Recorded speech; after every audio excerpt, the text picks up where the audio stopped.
Boa noite, pessoal. Que bom estarmos aqui ao vivo de novo, domingo de Páscoa.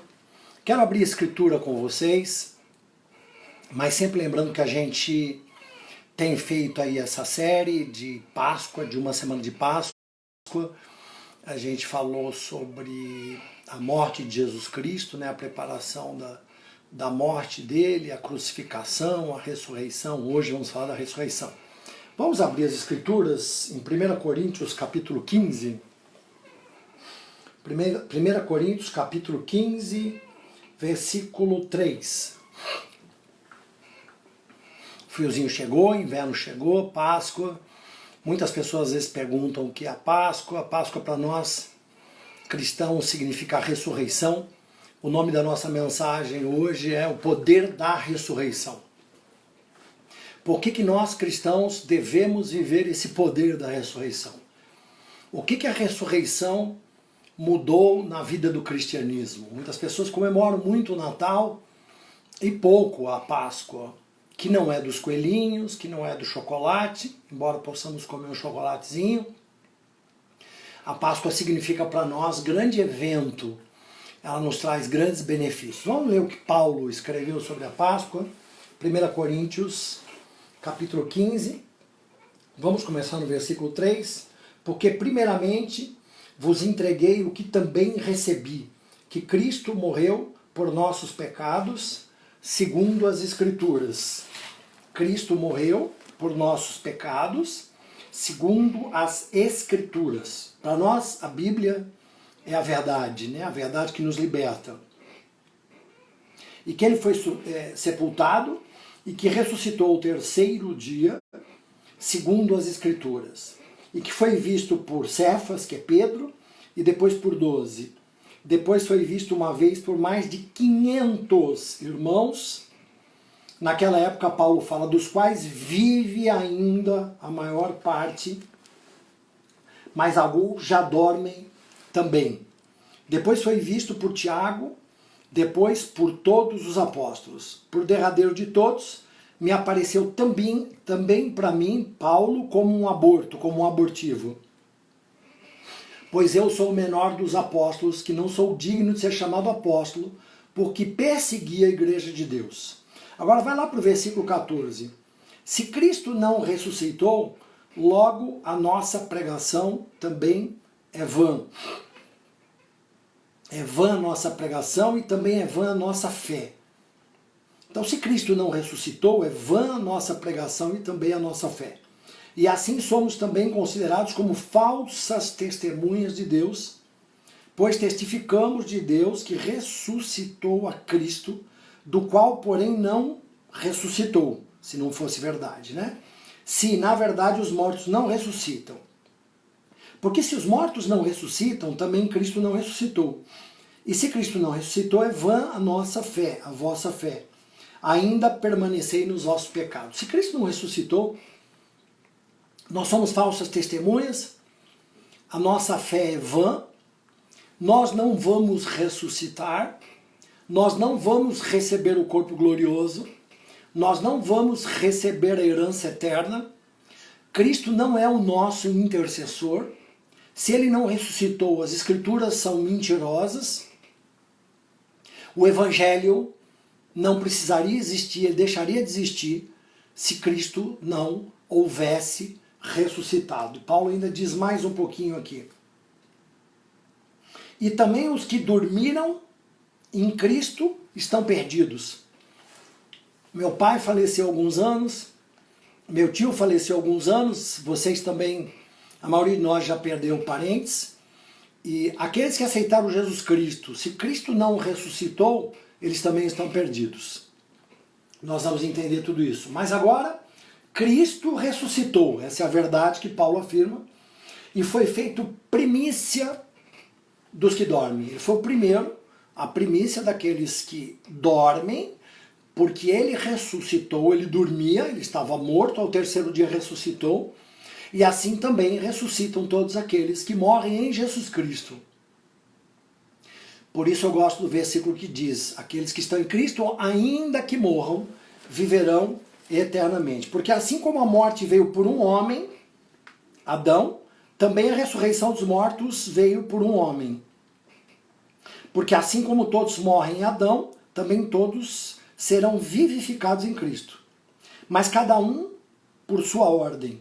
Cristo, as primícias, que são de Cristo na sua vinda.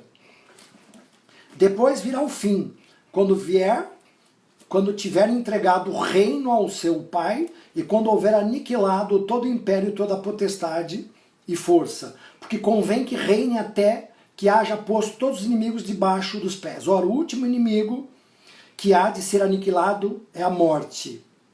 Porque todas as coisas sujeitou debaixo dos seus pés. Mas quando diz todas as coisas lhe são sujeitas, claro está que se excetua aquele que sujeitou a todas as coisas. Vamos lá. Um assunto muito pertinente, a gente nesses dias de Páscoa, a gente também de coronavírus, a gente dá uma entrada um pouco, porque a gente fica recebendo vídeos, e alguns muito bons, a gente fica recebendo áudios, alguns muito bons, as pessoas já estão fazendo apocalipse, fazendo uma apologia ao apocalipse now, apocalipse agora. O que tem que ver a ressurreição de Cristo e qual tem que ser a nossa esperança? E eu, como líder da igreja aqui em São Paulo, eu tenho que orientar vocês em relação ao que as Escrituras dizem sobre isso. Então Jesus Cristo diz que ele é a primícia dos que dormem. Muitas pessoas estão me dizendo, olha, está chegou o fim, é a praga do Apocalipse. Não é o que a Bíblia mostra. Então vamos explicar para vocês. A primeira coisa que vai acontecer, se o Apocalipse estiver chegando, como alguns acham, a igreja estaria perdida, porque a igreja ela vai ser raptada, ela vai ser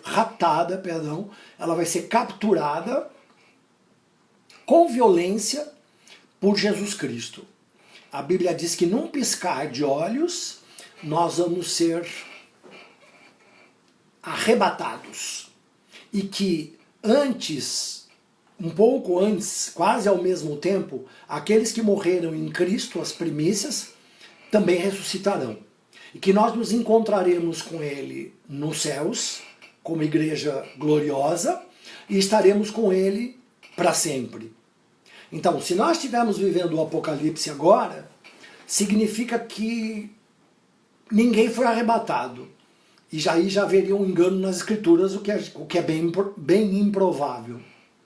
Então, para a gente tranquilizar, porque o próprio Jesus, quando ele vai para a crucificação, para a morte, ele faz o sermão profético, explicando lá no livro de Mateus, um pouco antes, que ninguém se deixasse enganar quando ouvisse falar de cristos, falsos cristos aqui e ali. Mas que alguns sinais que apareceriam, não seriam o final dos tempos, mas sim o princípio das dores. E ali ele fala de pestes, de fome, de terremotos, um pouco das coisas que a gente está vivendo hoje. Fala principalmente da apostasia da igreja, ou seja, uma igreja bem pior do que ela está hoje, por isso eu não acredito que o Apocalipse venha amanhã. Uma igreja bem pior do que hoje, uma igreja que vai pregar só o humanismo, vai só pregar o humanismo para agradar as pessoas. Deixa eu só carregar aqui. Vai pregar um humanismo para agradar as pessoas, não vai pregar o arrependimento, não vai pregar o Cristo verdadeiro. Vamos ter muitos falsos profetas nessa igreja. A Bíblia diz que muitos vão ser enganados. Muitos vão ser enganados. O que vai acontecer é que o amor de muitos vai se esfriar por causa do aumento da iniquidade. Aumento da iniquidade. O que é esse aumento da iniquidade? Sempre houve, sempre existiu. Quando você estuda a história da igreja, você vê o que acontece na Idade Média, na igreja da Idade Média, o que os sacerdotes vendiam, o que os papas vendiam, como Martinho Lutero teve que implantar o protestantismo, o que a Inquisição, chamada de Santa Inquisição, fazia, como o culto foi totalmente desvirtuado, e a missa que na verdade seria uma ceia, acabou se transformando na parte principal do culto. A idolatria a outros santos, pagamento de salvação, papas e sacerdotes que tinham funções que eles ganhavam por tráfigo de influências, como acontece hoje no Congresso, no Brasil, chamava-se simonia, você fazia venda de cargos, negociação, aquilo que o nosso presidente tem brigado em fazer. A igreja precisou se afastar, uma parte da igreja precisou protestar. Precisaram aparecer alguns monges, alguns monastérios, para aqueles que queriam ser remanescentes daquela igreja que tinha atingido o maior alto grau de promiscuidade de sua época. Bem mais do que as igrejas piores de hoje, do que as religiões de hoje. É impossível de se imaginar, mas a verdade é que a Idade Média foi a Idade das Trevas.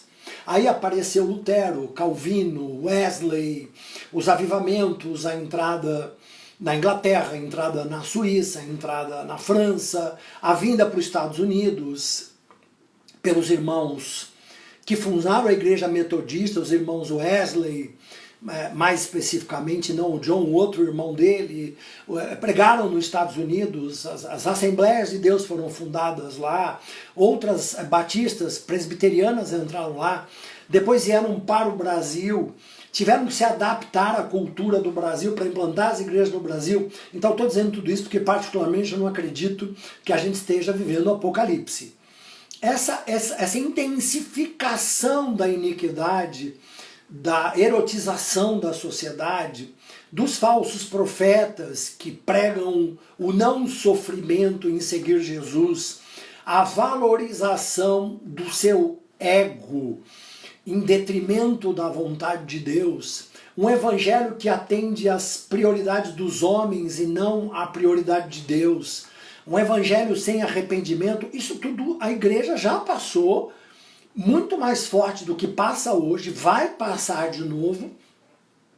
Eu não acredito que hoje a gente esteja vivendo uma apostasia da igreja, todos os profetas, pessoas que eu conheço no mundo inteiro, acredito que a gente ainda vai viver um avivamento agora, principalmente no Brasil, depois do coronavírus. Não dá para pensar que a igreja está se perdendo e que aí os remanescentes estejam precisando que Jesus volte para nos encontrar nos ares. Então, muito antes de começar o Apocalipse, e o maior sinal do Apocalipse é quando a abominação da desolação, o anticristo, o homem do pecado, ele se sentar no templo em Jerusalém, que hoje é uma mesquita, não está nem reconstruído, mas antes disso vai aparecer um grande político, fazer um acordo, uma aliança com Israel de 7 anos. Essa aliança vai ser quebrada no meio desses 7 anos, uma perseguição brutal. 2/3 de Israel vai ser consumida até que eles aceitem o nosso Senhor Jesus. Então, o Apocalipse, na verdade, é um período preparado para Israel aceitar Jesus, um pequeno remanescente, e para que os ímpios aceitem Jesus, todos os olhos verão, e para que a igreja que for deixada para trás aceite Jesus. Eu não quero estar nela, e eu espero que você não queira estar nela, porque a Bíblia diz que se esses dias não fossem diminuídos, não fossem diminuídos por Deus, não é que ele vá diminuir, mas eles já são poucos em relação ao que deveria ser, ninguém resistiria. E o que vai acontecer também é quando a igreja for arrebatada, um pouco antes existe a retirada daquele que restringe o pecado e o homem do pecado. Quem é que restringe o homem do pecado e o pecado? O Espírito Santo. Não quer dizer que os cristãos que vão ficar para a grande tribulação, o Apocalipse, eles não vão ter acesso ao Espírito Santo, mas quer dizer que essa restrição hoje é imposta à chegada do homem do pecado, do anticristo, por causa do Espírito Santo. A igreja, na verdade, ela é o pulmão espiritual da terra, ela é um Amazonas, uma floresta amazônica espiritual. E o evangelho tem que ser pregado no mundo inteiro. que está ainda bastante longe, para que depois comece o fim. Então, o que eu quero dizer para você é que, provavelmente, eu não tenho procuração de Deus, a recomendação é que é dada, e aí vamos entrar, para chegar perto da Páscoa, na parábola das 10 virgens, 5 delas chamadas de loucas, são as que deveriam esperar Jesus com azeite nas suas lâmpadas, com o Espírito Santo, e elas estavam despreparadas com esse azeite, e aí o noivo voltou, elas tiveram que sair para comprar azeite, porque não tinham estoque, porque não estavam preparadas, e Jesus foi e a porta fechou como a arca nos tempos de Noé.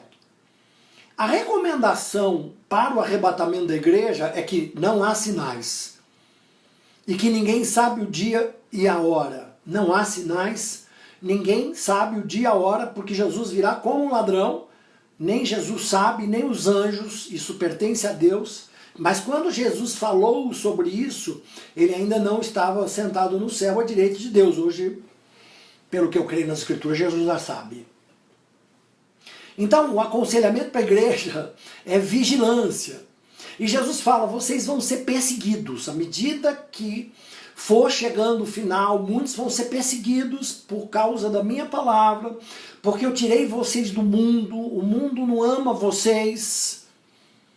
Vocês estão me entendendo? Então, eu quero que vocês se preparem, não para um apocalipse, eu quero que nós vigiemos, estejamos cheios do Espírito Santo em todo o tempo, que as nossas lâmpadas estejam acesas, para que caso Jesus venha nos arrebatar, você não seja deixado para trás por falta de azeite.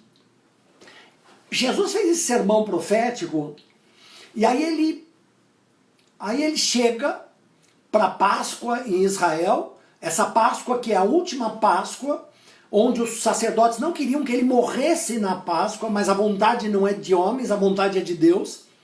E todas as coisas que operam para o bem dos que amam a Deus são chamadas segundo o seu propósito. Jesus tinha um propósito claro, ele sabia a vontade de Deus, ele contribuía para a vontade de Deus, ele se adiantava para fazer a vontade de Deus, ele lutava pela vontade de Deus, então ele morreu na Páscoa. Porque se ele não morre na Páscoa, muitas, e vocês vão entender hoje, muitas coisas das Escrituras não teriam se cumprido. Os sacerdotes consultaram para matar Jesus, a gente falou sobre isso, e aí houve a traição de Judas, houve a fuga dos discípulos, houve o abandono dos discípulos, aconteceu dos discípulos dormirem enquanto Jesus orava e suava sangue, e dizia, Pai, se possível, afasta de mim o cálice da substituição, de me separar de ti, já porque ele já tinha concordado em fazer a vontade de Deus, que era morrer. Então, os estudos teológicos mostram que, bem provavelmente, Jesus estava pedindo isenção dessa separação. Por isso que lá no final ele fala, Pai, por que me desamparaste? Por que me abandonaste? Porque... se você quer entender melhor isso, depois você anota aí no seu papel, leia o Salmo 22, Davi é tão profético que ele fala, Pai, por que me desamparaste, por que te alongastes de mim? Você tem em todo o Antigo Testamento, desde Gênesis, Levítico, Deuteronômio, Números, Salmos, Zacarias, Malaquias, Isaías, até chegar no Novo Testamento, você tem todas as profecias de como Jesus ia morrer, que as roupas dele iam ser repartidas, que ele ia entrar em Jerusalém numa Páscoa. Tudo aquilo se cumpriu porque Jesus fazia e se antecipava no sentido de rapidamente querer fazer a vontade do Pai. E assim, ele passa por toda essa situação de agonia no Getsemane, de abandono. Ele é punido drasticamente pelos sacerdotes, pelos príncipes, pelos anciãos, pelo sumo sacerdote. Ele é punido pelo povo, porque o povo é incitado a entregar Barrabás para ser solto. Os israelitas dizem, se ele for Jesus, que o sangue dele caia sobre a nossa cabeça. Pilatos ao contrário disso diz, ele é inocente, e eu lavo as mãos desse sangue inocente. E Jesus é condenado depois de ter seus olhos vendados, ser manietado, amarrado, levar bufetadas, tapas, murros e socos, ser escarnecido, ser machucado fisicamente como nenhum outro ser humano talvez aguentasse. Jesus é machucado emocionalmente porque os soldados escarneciam dele com coroa de espinho, com uma madeira, uma cana, como se ele fosse o mastro de um rei. Colocam coroa de espinho, uma roupa, duas roupas. Herodes coloca uma capa, os soldados colocam outra capa de rei. Herodes fica esperando Jesus fazer o milagre, porque ele queria conhecer Jesus. Jesus, claro, não faz milagre à toa para qualquer um. Jesus é flagelado a ponto de seus órgãos serem expostos por causa da tortura romana, que incluía pregos puxados pelo couro e por uma madeira nas costas, ele amarrado numa coluna. Jesus é pregado na cruz, com pregos nas mãos e nos pés. Naquela posição as câimbras vêm, as costas foram rasgadas, o peito foi machucado. Ele não sente mais o corpo, mas a Bíblia prova que ele não morreu extenuado por causa da crucificação, senão isso não seria a vontade de Deus. A Bíblia diz que Jesus sabia todas as coisas que iriam acontecer para ele e contou todas essas coisas para os seus discípulos, que demonstram não serem convertidos, como o próprio Jesus falou. Eles não tinham recebido o sopro da ressurreição de Jesus e não tinham recebido o batismo no Espírito Santo. Então eles dormem na oração, eles não vigiam, eles fogem. Pedro nega Jesus 3 vezes, Judas trai Jesus. Jesus fica só, abandonado, e ele é enterrado. Só que antes ele diz: Pai, por que me abandonasse? Eu entrego o meu espírito. Ele perdoa um ladrão que o reconhece como Senhor e Salvador. E ainda diz: Pai, perdoai-os, eles não sabem o que fazem. Naquele dia, naquele momento, a terra se coloca em trevas, as rochas tremem, um terremoto, os sepulcros se abrem, e depois que Jesus ressuscita, todos os santos que morreram antes de Jesus ressuscitam e saem a passear em Jerusalém, e foram vistos por muitos que se apavoraram. E aí o símbolo profético mais lindo: o véu se rasgou. A Bíblia diz que o véu se rasgou de cima a baixo. Profeticamente significa que Deus rasgou Jesus. O véu é o corpo de Jesus que se rasgou. Rasgou a lei, no sentido de que nem todos poderiam ser sacerdotes e ter comunhão com Deus. Porque só o sumo sacerdote, uma vez por ano, entrava na presença, no Santo dos Santos, espargido pelo sangue do Cordeiro, que tipificava o sangue de Jesus, e pedia perdão pelos nossos pecados. Esse tempo acabou. A Bíblia diz que Jesus entra uma vez com todas as suas forças no Santo dos Santos. Ele vai para o céu, o véu se rasga de cima a baixo. Antes ele passa pelo inferno. Ele pega a chave da morte. Onde está a tua morte? Onde está o seu aguilhão? A morte foi tragada na cruz. Ele comprou, ele nos redimiu. Ele pagou o preço. A ressurreição traz para nós que quando nós nos encontrarmos com Jesus nos ares, receberemos um corpo glorioso, viveremos com Jesus para sempre, governaremos com Ele no reino milenar. A ressurreição nos traz a herança eterna, a ressurreição comprova a palavra de Deus, a ressurreição confirma que Jesus era o Filho de Deus. A ressurreição confirma que ele é o nosso único intercessor. E a ressurreição é a base pela qual ele delega o poder do Espírito Santo que vem no Pentecostes, que nós vamos seguir estudando a semana que vem.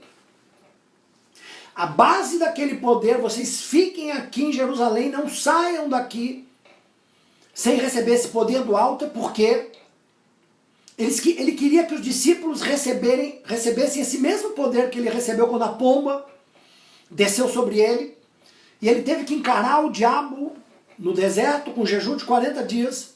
Ele teve que encarar os fariseus, os saduceus que perseguiam a igreja.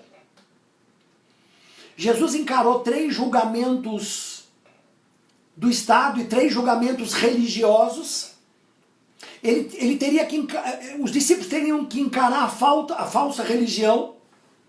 Muitos deles, como Pedro, morreram, Paulo morreu, Estevão foi martirizado, seria martirizado como Jesus.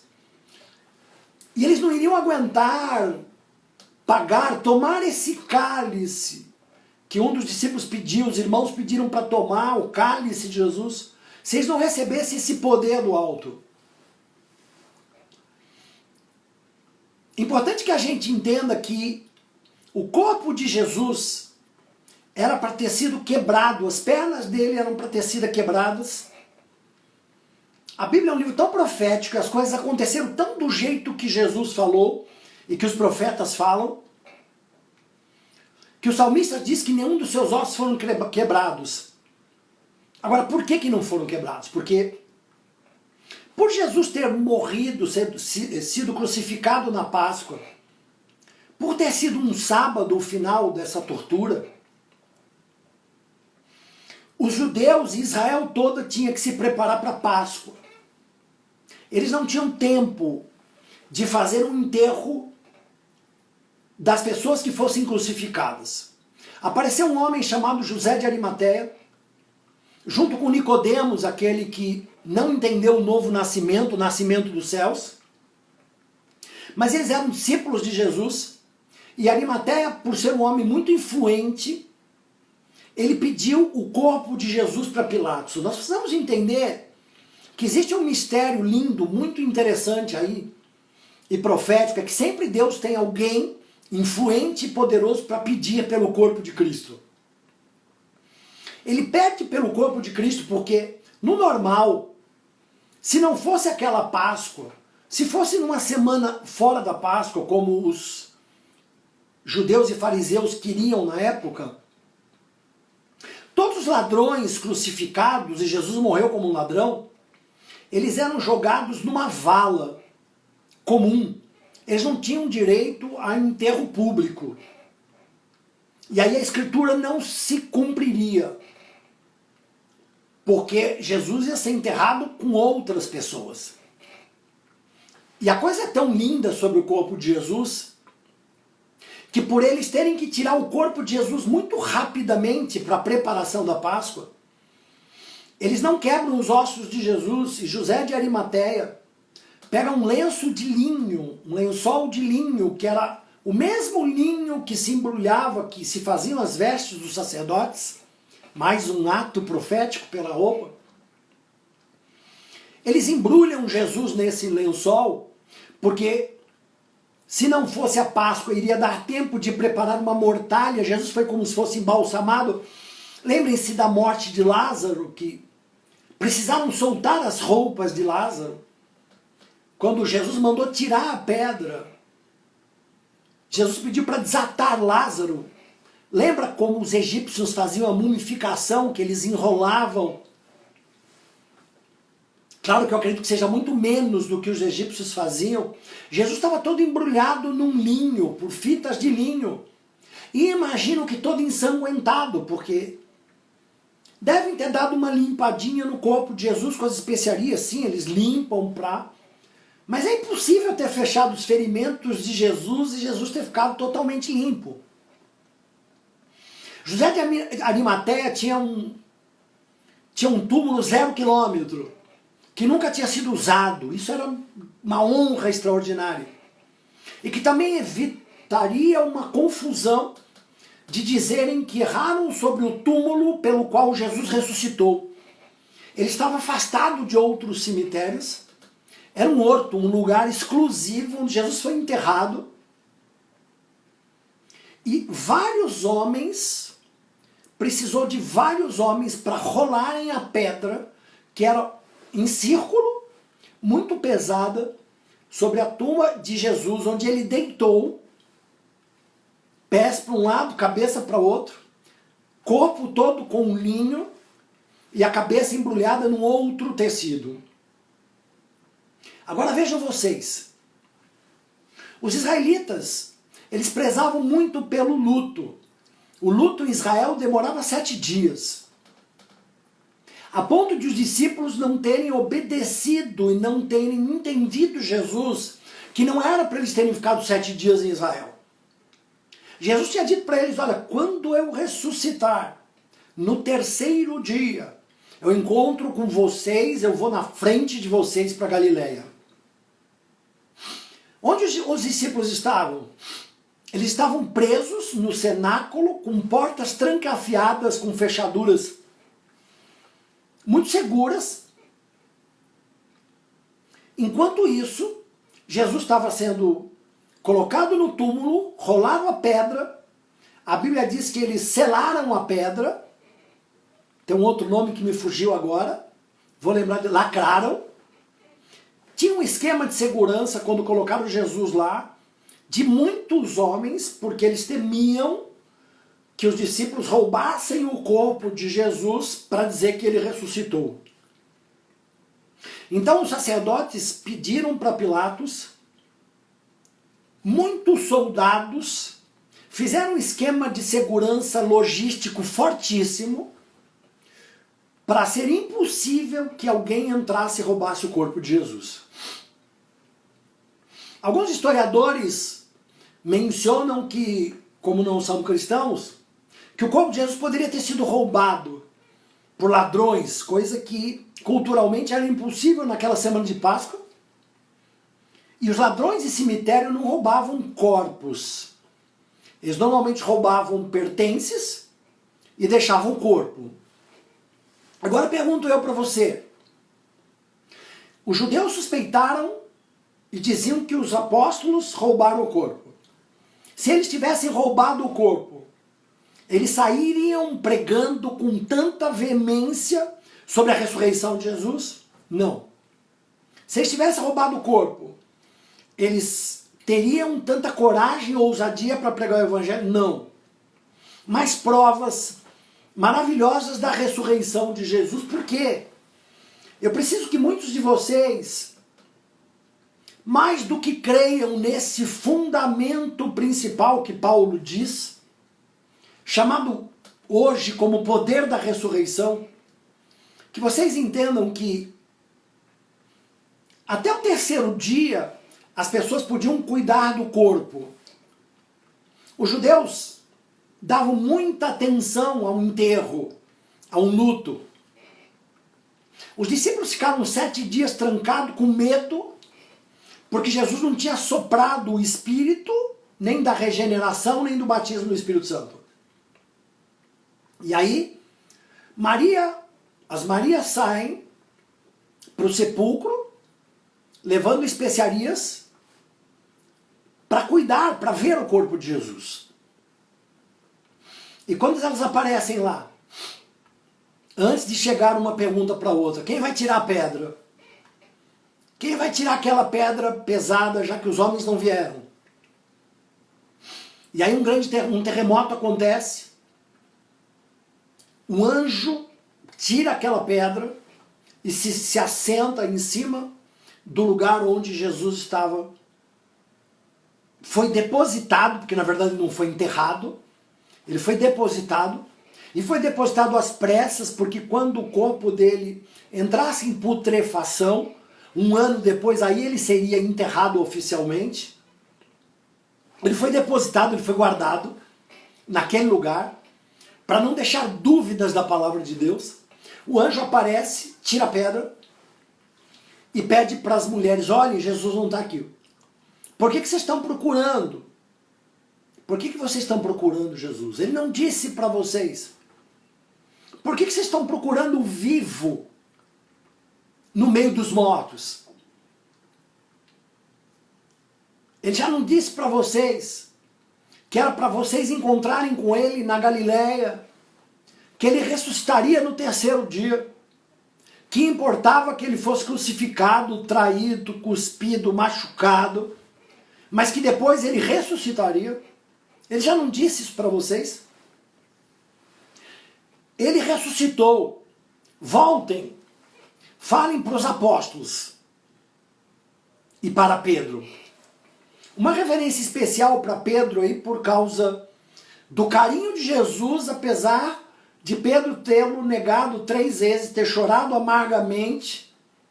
Pedro ainda não estava curado das suas emoções, porque foi muito grave tudo que aconteceu. E elas voltam e contam para os discípulos. Deixa eu contar outra coisa para você. Juridicamente, nessa época, as mulheres não tinham direito de serem testemunhas, porque a cultura era extremamente voltada para os homens. Então não se acreditava juridicamente numa ressurreição dita por mulheres. E essa cultura também era do judeu. Mas não era a cultura de Jesus, porque ele primeiro aparece para as mulheres, para Maria Madalena. Mas os discípulos acharam que ela estava louca. Será? Essa mulher está louca. Eles não acreditavam em nada do que elas falavam. Primeiro porque elas demoraram a falar. Elas se calaram porque ficaram amedrontadas de terem visto Jesus. Elas ficaram atemorizadas. A princípio não falaram. Depois contaram para os discípulos. Pedro e João correram. João, a Bíblia narra que ele chegou primeiro. E ele olha e só vê as fitas. E o mais curioso é que a roupa de Jesus estava dobrada. Toda aquela roupa de linho dobrada. E o turbante que foi feito com a outra peça na cabeça dele estava enrolado. O que indicava que o corpo dele tinha saído e a peça ficado enrolada. Porque tal e qual se enrolou na cabeça de Jesus, aquilo ficou sobre o túmulo e as fitas de linho limpas, extremamente dobradas e organizadas, tirando qualquer dúvida que alguém pudesse roubar porque um ladrão,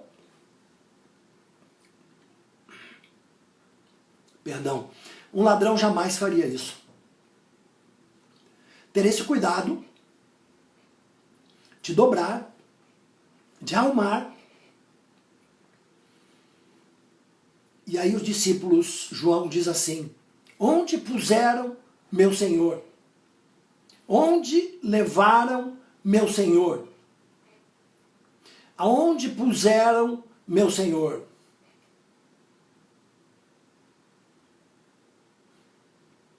Eles ainda não tinham compreendido. Se você está assistindo com uma pessoa do seu lado, fala para essa pessoa: não seja lenta como os discípulos. Tudo bem, eles não tinham recebido o sopro do Espírito Santo. Nós que temos o poder da ressurreição, que é a plenitude do Espírito Santo, não podemos ser lentos. Eles ainda não tinham compreendido. Nem Pedro, nem o discípulo amado. Aí Jesus aparece para Maria Madalena, e Maria Madalena estava chorando. Os anjos, aparecem anjos, e eles perguntam: por que choras, mulher? E ela começa a reclamar, a chorar. Levaram o meu Senhor. Não sei onde puseram. Me diga onde vocês puseram o meu Senhor. Me diga, porque eu quero procurá-lo. Onde eu buscarei o meu Senhor? Onde está o meu Senhor? E a própria Madalena não tinha entendido ainda onde tinham colocado o seu Senhor. O que é muito interessante é que logo depois Jesus aparece e fala quando Maria Madalena estava chorando. Maria! Maria! E ela fala Raboni, em aramaico, Rabi em aramaico. Jesus! Jesus! Aí ela reconhece Jesus. Raboni! E Jesus fala para ela, não me segura, que eu ainda não fui para o Pai. Vai correndo falar para os discípulos, porque eu tenho só 40 dias. Vai falar para eles que eles têm que dar testemunho. Vai falar para eles que, como eu combinei, eu quero encontrar com eles na Galileia. Depois que eu for para o meu Pai, eu quero encontrar com eles na Galileia. Jesus aparece para outras mulheres, juntas. Essas mulheres, ele diz, salve mulheres. E essas mulheres o abraçam, se jogam aos pés e começam a adorar. E Jesus diz para elas, não tenham medo, não temam, não tenham medo, não tenham medo, não temam. Vão e digam para os seus irmãos e meus irmãos que eu estou indo para Galileia. Uma vez, duas para eles, duas para Madalena e para as outras mulheres. A ordem é, quando eu ressuscitar, eu encontro vocês na Galileia. Os guardas tinham lacrado o túmulo. Os sacerdotes começaram a mentir e foram para Pilatos e disseram para Pilatos, olha, para que os judeus não comecem, para que os discípulos não comecem a dizer que Jesus ressuscitou. E Pilatos falou, faz como vocês quiserem. E eles compraram os guardas para não falarem aquilo que havia acontecido de verdade. Jesus havia ressuscitado. 2 discípulos iam a caminho de Emaús, quase 9 quilômetros. Jesus aparece no meio da conversa, se junta a eles, e Jesus pergunta para eles, porque eles não o reconhecem, do que vocês estão falando? Pô, você é o único visitante que não sabe o que aconteceu? Tinha um profeta chamado Jesus, grande em obras, grande em poder. Esse Jesus foi crucificado pelos sacerdotes. Mataram esse profeta, grande em obras. E nós tínhamos uma esperança. A esperança que ele trouxesse a redenção para Israel. Jesus já tinha falado para eles, olha, eu não vim para redimir Israel.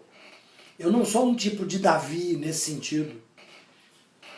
Eu não vim para trazer libertação para Israel de Roma.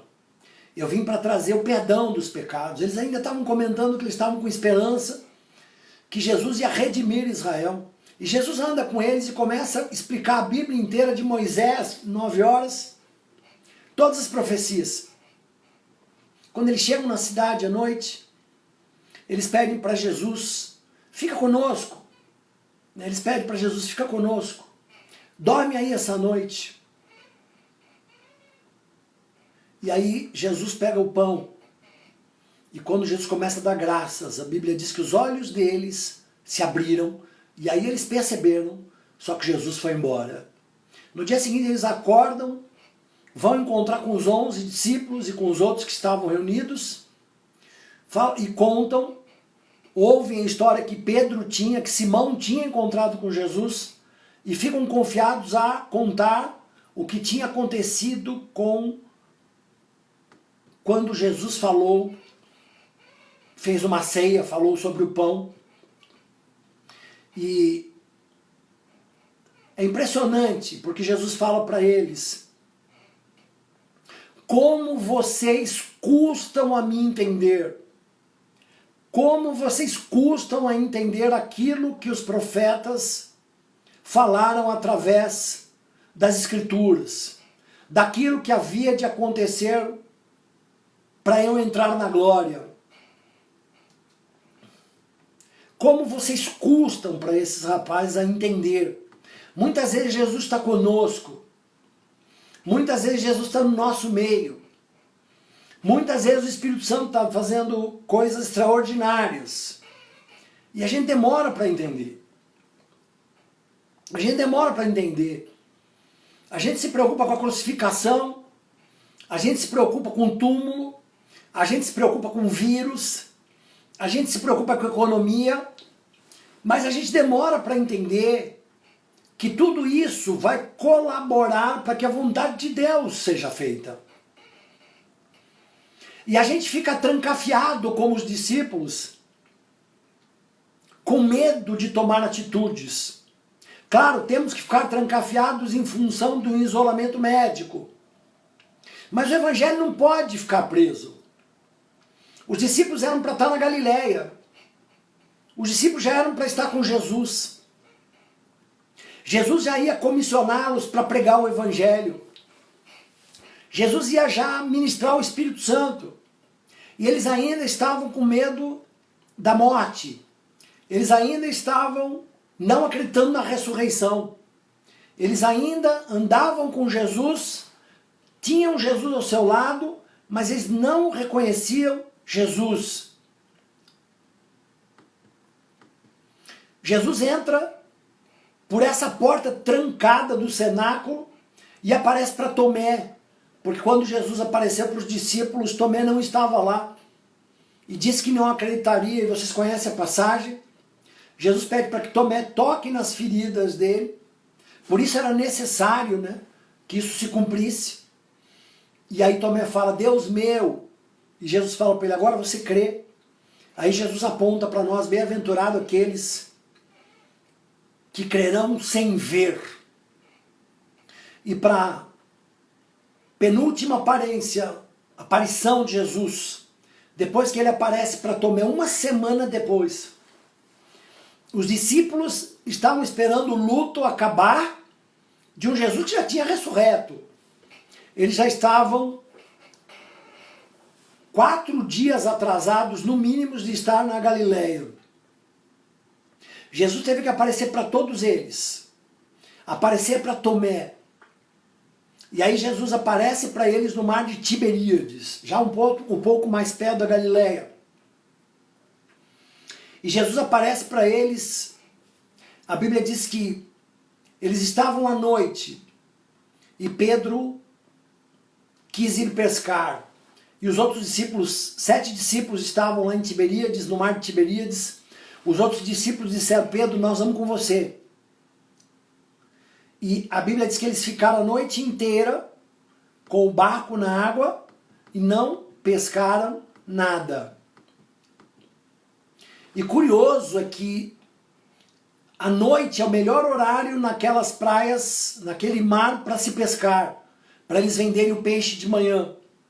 Mas ao contrário do que parecia, eles não pegaram nada. Jesus aparece, eles não reconhecem Jesus, e Jesus pergunta para eles, vocês têm alguma coisa para comer? E eles dizem para Jesus, olha, nós não pegamos nada, ficamos a noite inteira aqui e não pegamos nada. E aí eu quero que você se atente a isso, porque isso é fundamental para as nossas vidas. Jesus fala, olha, joga a rede de outro lado, joga do lado direito do barco. Eu acho que o mundo, não tenho certeza, que o mundo está entrando numa tal transformação que nós precisamos parar de ser medrosos e precisamos transformar nosso entendimento para entender a vontade de Deus e quebrar paradigmas. Paradigma é um pensamento estruturado. Quebrar um paradigma significa pensar de uma nova forma. Jesus fala para eles, joga do outro lado, faz de outro jeito. Nós vamos ter que, depois que tudo isso passe, mas mesmo agora, não precisa ser depois, nós precisamos ser rápidos em fazer as coisas de outro jeito. Nós podíamos estar jogando a rede dentro da igreja. Nós podíamos estar agora pregando no templo. Eu poderia estar resistindo aqui, porque sempre preguei com a igreja cheia, com um louvor maravilhoso, e com vocês junto conosco. Só que Jesus falou para mim, joga a rede do outro lado.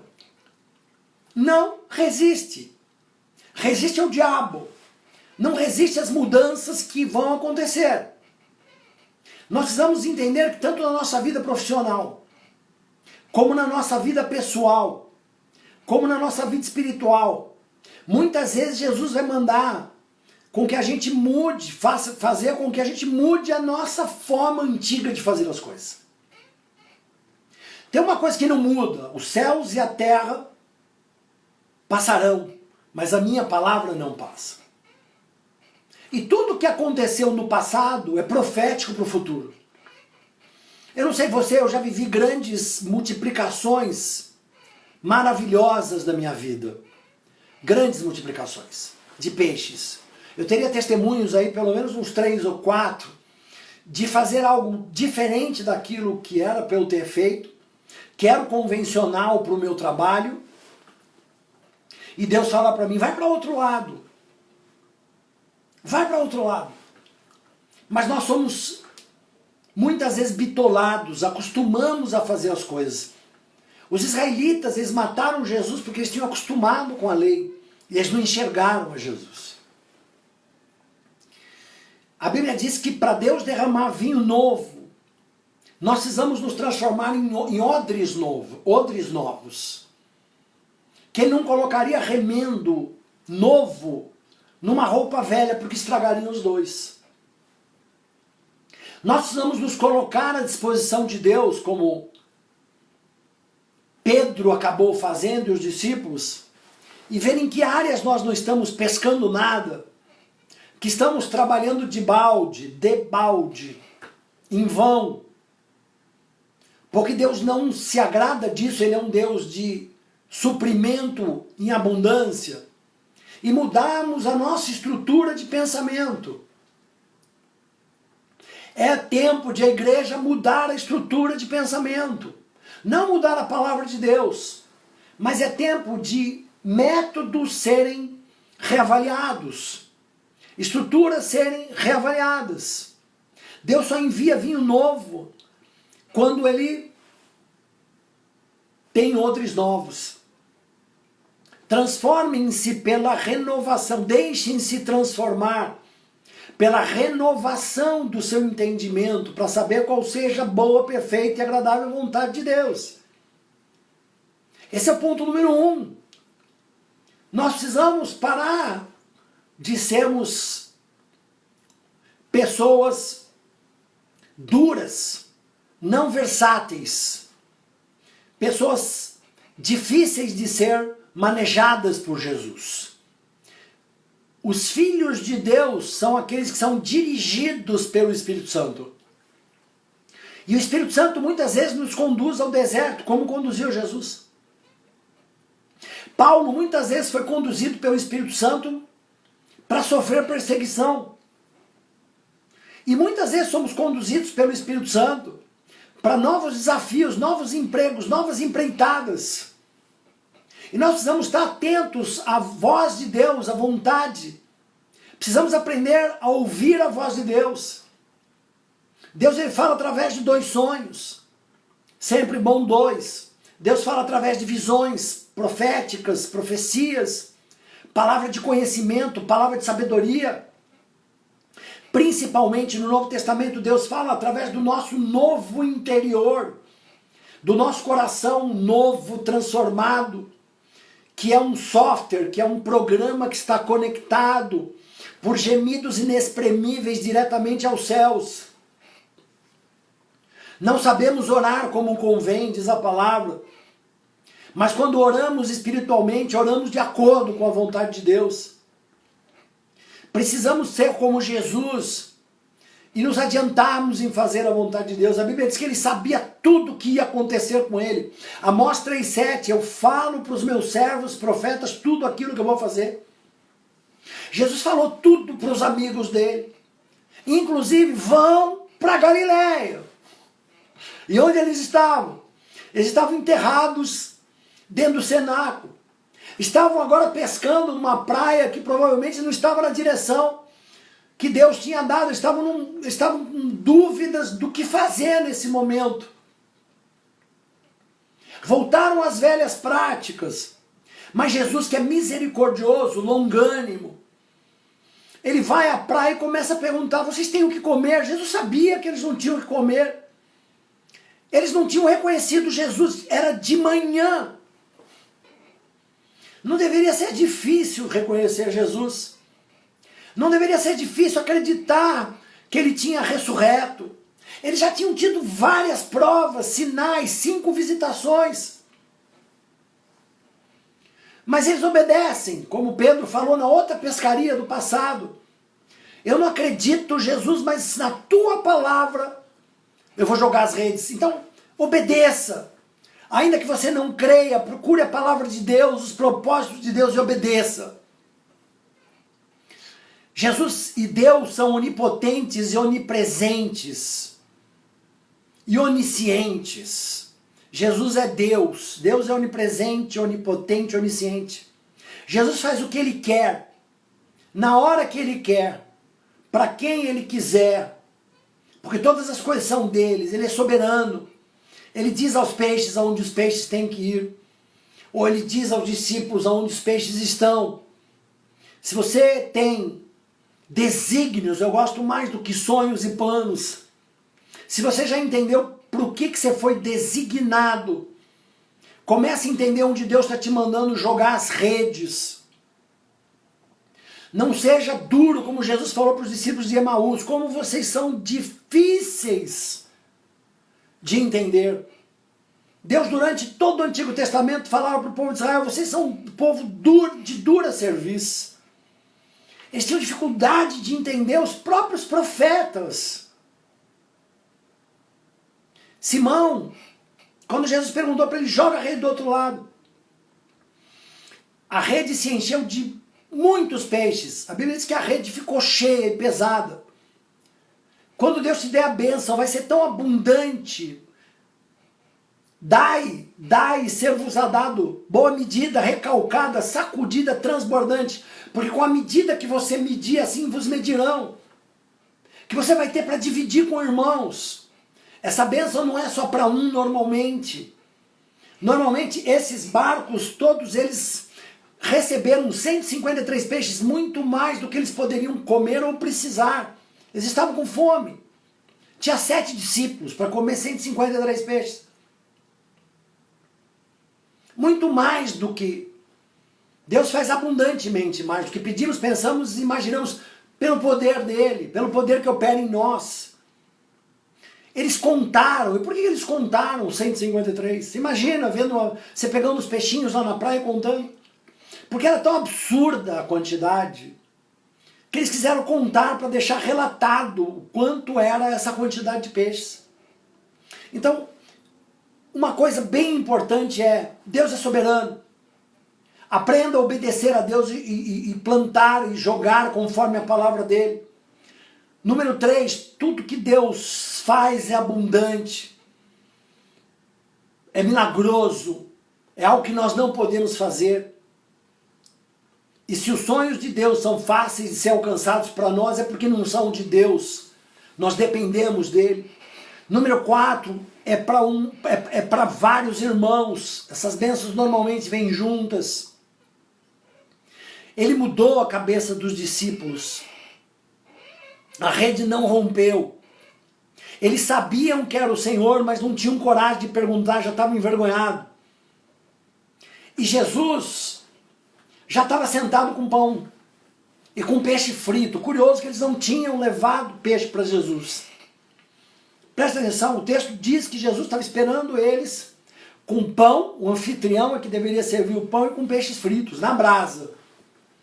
Chiquérrimo, do mestre Jesus. Esperando eles com peixinho na brasa. Eles se matando para pegar os peixes. Jesus falou, olha, eu fiz vocês pescarem lá, mas dessa vez eu fiz vocês sofrerem um pouco. Mas lembra daquela vez da multiplicação dos pães e dos peixes? Eu com 2 peixinhos e 5 pãezinhos, eu dei comida para todo mundo. Tá aqui, ó, esse peixe aqui, vocês não fizeram nada. Está subentendido no texto. E ali eles conseguiram entender rapidamente que era Jesus.